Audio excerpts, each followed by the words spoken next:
we all gather under the moon for All Hallows Eve. I have an enjoyable finale. Throughout the month, I have read about classic and not so classic fears we have of the dark.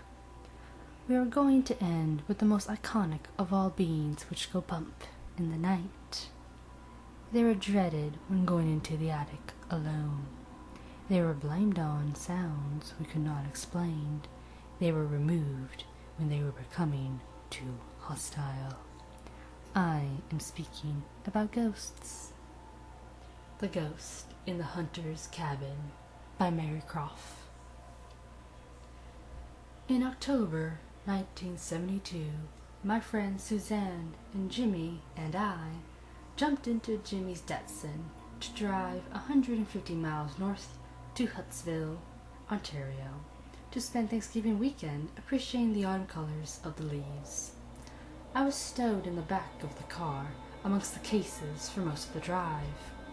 Suzanne and Jimmy got to see where we were going, and I got to see where we'd been. Due to the poor planning, we did not arrive in the tiny cabin in the woods until after dark.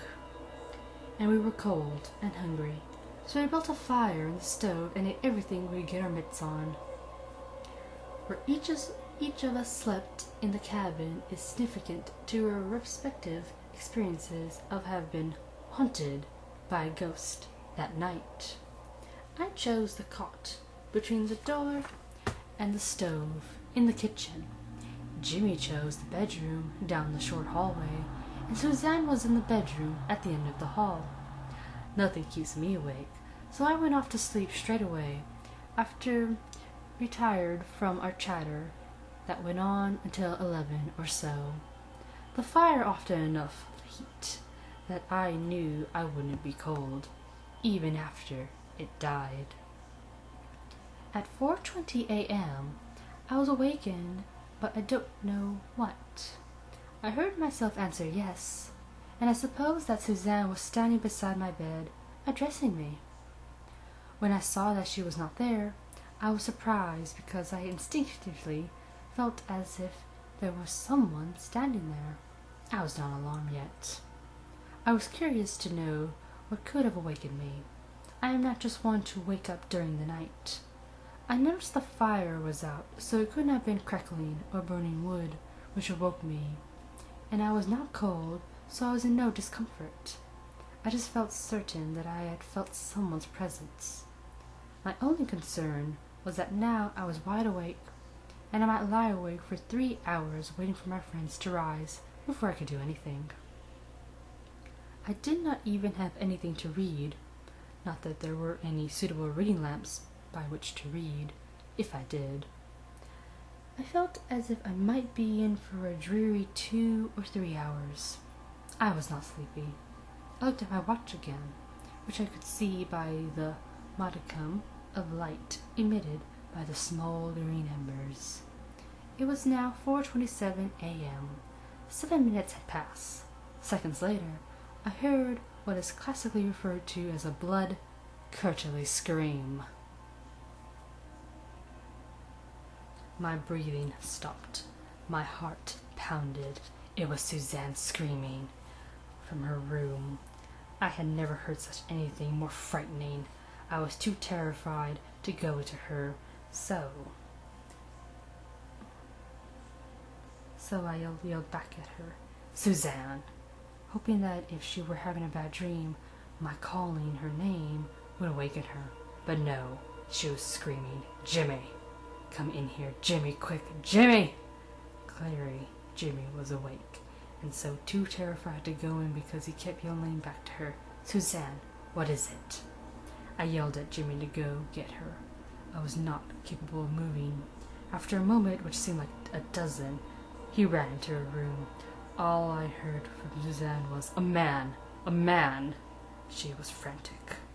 Suzanne is no sissy. She is as rugged as anyone, not easily perturbed or scared. I was stunned by her carrying on like this. I sensed she had a right to be terrified, so I felt terrified right along with her. Jimmy brought her out, and we were all curled up on my bed. She was closing in on calming down, yet was still visibly shaken. She described her horror. For some reason, I just woke up and looked outside my door, silhouetted against the light of my embers. I saw the image of a stocky man standing in my doorway. I was certain that I was awake, but I made a point of sitting up and rubbing my eyes, because I was convinced that I must have dreamt it. He was still there. That's when I started screaming. Jimmy looked as frightened as she did, and I'm sure I, too, was pale. It's a good thing I was already awake. I hate to think how I might have responded if I had been awakened by your screaming. I probably would have leapt from that cot, never to be seen again, I commented. Ditto, added Jimmy. Both Suzanne and I askance at him. How long were you awake before you heard Suzanne screaming? A couple of minutes. I was awake 7 minutes, and I know this because I'd been looking at my watch. Whatever it was that woke me also woke you about 3 minutes later. And I went on to scare the life out of Suzanne. You're making too much of this, Jimmy scoffed. Well, why were you awake? I asked. I had a frightful dream. I dreamt that an aeroplane went out of control and crashed through the trees and into our cabin. I woke up in a sweat. I never have had bad dreams. This was now becoming an adventure, which began to intrigue me because I say that there are no coincidences, and Jimmy's dreams supported my connotation. We made tea, and the sun began to lighten the room. While Ginny made fun of me, Suzanne was encouraging me to come up with something that made sense of this episode. The more Suzanne referred to the man in her doorway as a ghost, the more we lost Jimmy's participation in the mystery. I asked him if he had any faith in ghosts, and his look of disdain told me that he had not. I asked Suzanne the same, and she said definitely. And if I ever saw one, it would scare the life out of me, I added, which it did.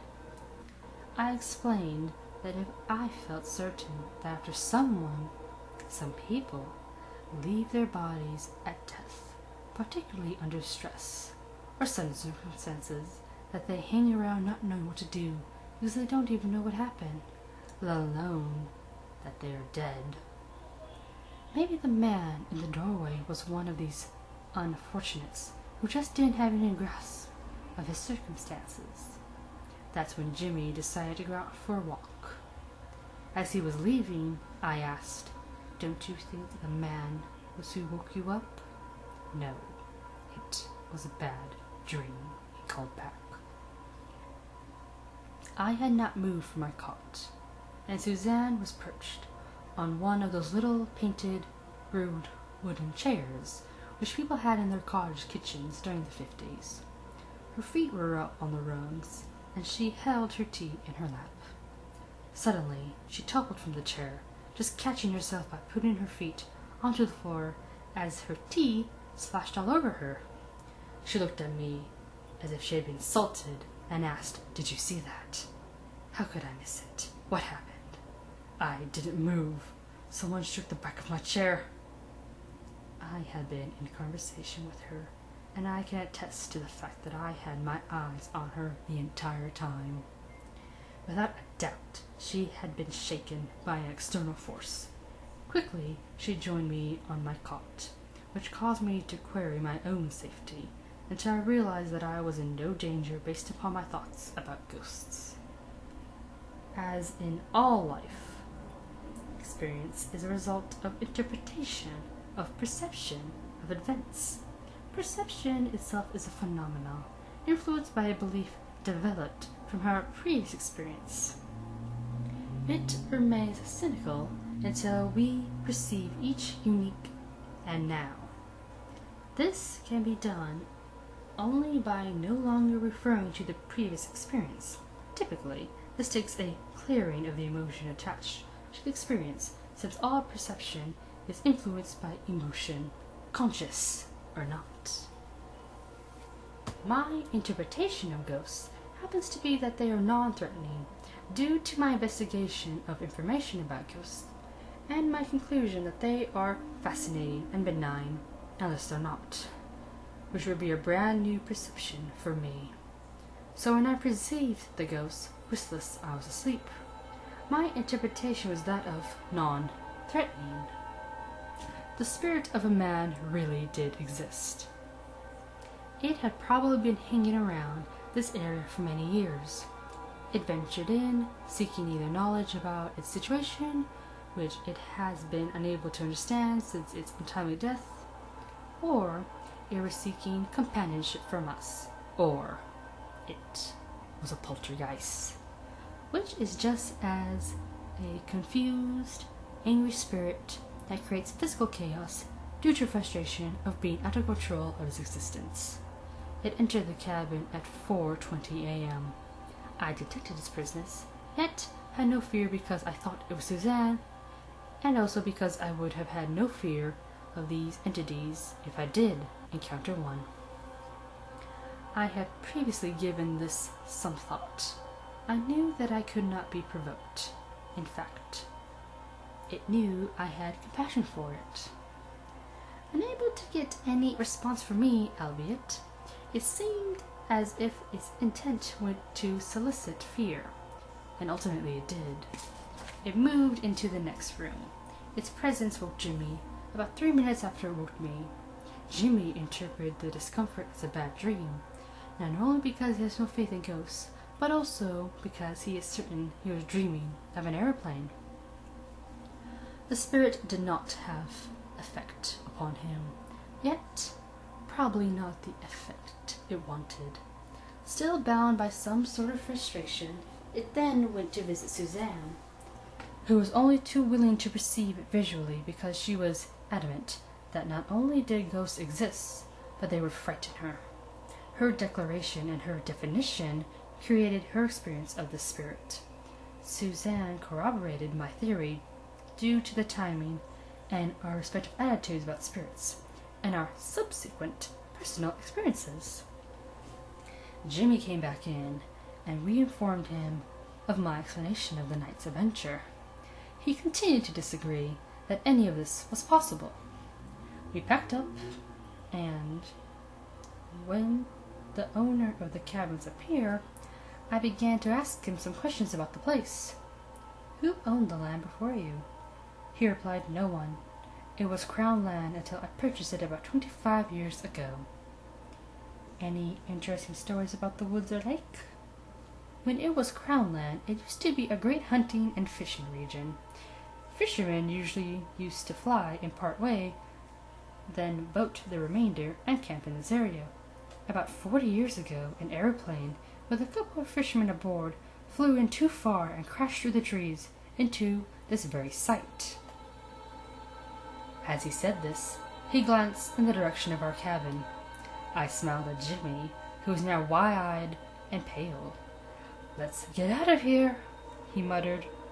8 months later, I moved into Suzanne's flat. The entire time I lived with her, she slept with her light on. So, finally, I asked her why. I've slept with my light on every night, ever since I saw the ghost in the cabin in the woods.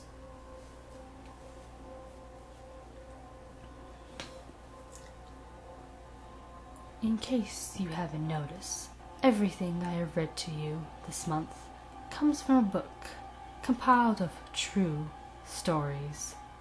With that in mind, have a happy Halloween, my little darlings.